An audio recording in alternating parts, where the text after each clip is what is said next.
Picture this. You just bought a new home and within just a few days, you start getting junk mail at your new address with your name on it. You wonder, how did this happen so fast? Privacy is becoming more scarce online, where just about every site collects your data.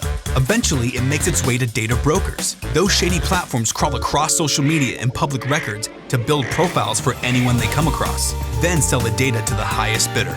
The good news is you can prevent them from skimming your profiles in the future and opt out of sites that already have your info.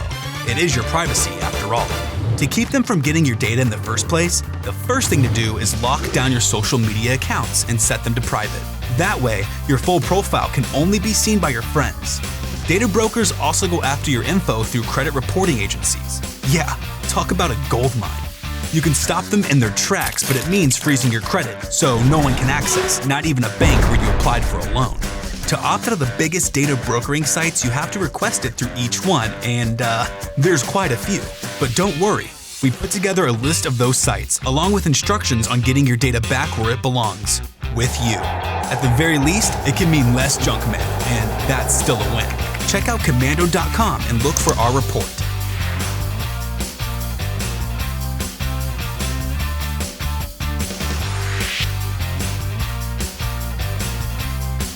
Hey, thanks for watching. Now a few things. Don't forget to click the like button and also subscribe to our YouTube channel.